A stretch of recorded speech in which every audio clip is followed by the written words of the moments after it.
Welcome to this week's Sojo Snippets, where supporters can get updates from Sojourner House staff in 3 minutes or less. This week, we are interviewing our Director of Housing, Kelly Henry. Would you like to say hi? Hey, everybody. How are you today? I hope you're good. Hi, Kelly. Thank you for joining us. Today, we just have a few questions for you to help our supporters better understand how we're supporting our clients and victims during this crisis. So can you tell us a bit about how you and your role are supporting victims through this crisis? Yeah. So as the Director of Housing, we here at Sojourner House Housing Team, we're continuing to house people. In fact, this week alone, we were able to, or last week alone, we were able to house 5 families and individuals.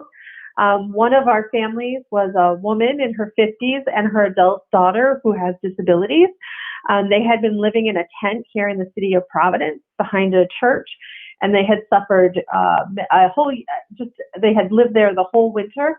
And so when we were able to move that family into their unit, if you could have seen their faces, it was so heartwarming. I think it was a real win for the housing team, and it was really powerful and moving.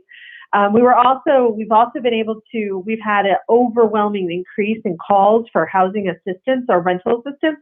A lot of folks are unable to pay their rent.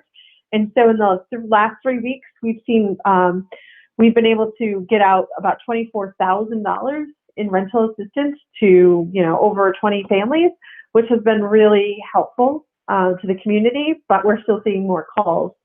So that's a little bit about what we do. Yeah, so can you tell us a bit about some of the greatest needs that you're seeing within the clients that you're serving? So unfortunately, even though we are still serving people, there's still such a need. We had already, in the state of Rhode Island, we had more survivors than we could help to begin with, but now with the increase in COVID, we've seen an increase in calls for our hotline, increase in mental health counseling referrals. We've seen an increased need also for housing. People need safe housing now more than ever. And so it's been really hard for those folks. We've also been working with our other DV agencies and other shelters in Rhode Island to try to get folks who are in shelters into apartments, because we know that folks that are in shelters in communal settings are at a higher risk for the infection and for serious risks. So we're trying to get those folks out. So of those people that we were able to house last week, at least 3 or 4 of them came from other shelters, either Crossroads or EBC or other, DV agencies. And so that was kind of like a victory for me, because I was like, not only am I doing my part to keep everybody safe, but we're also, reducing the risk for these folks, keeping them healthy. So. That's awesome. So what would you say some of the biggest challenges have been in trying to meet those increased needs from the people? Well, I think like what I said, I think that the folks that are still in shelter, I think that's a huge challenge for us as a community to try to keep those people safe. So that's why housing is so very important right now.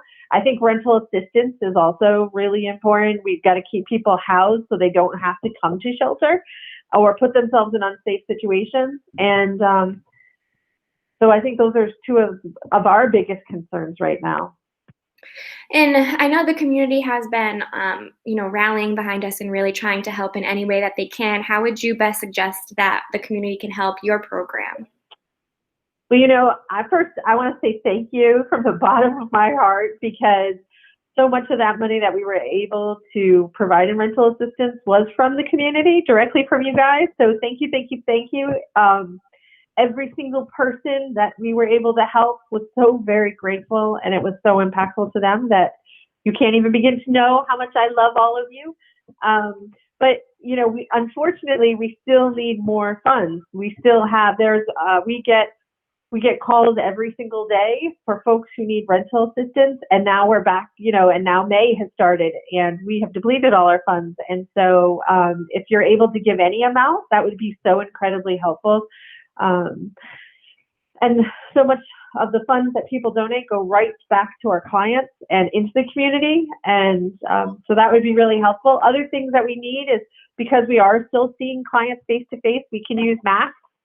So masks, yay! Hand sanitizer, gloves, all those things, cleaning supplies, because clients are still moving into units, and you know, everybody wants to have a nice clean unit. So all those things would be so helpful. Also kids games, because kids are going crazy and they don't have any school now for the rest of the year. So things that can keep children occupied, unopened things, that would be great. Well, Kelly, thank you and the housing team for all of your hard work serving our clients through this crisis. And thank you to everyone for joining us for this week's Sojo Snippets. We hope to see you soon. Thank you.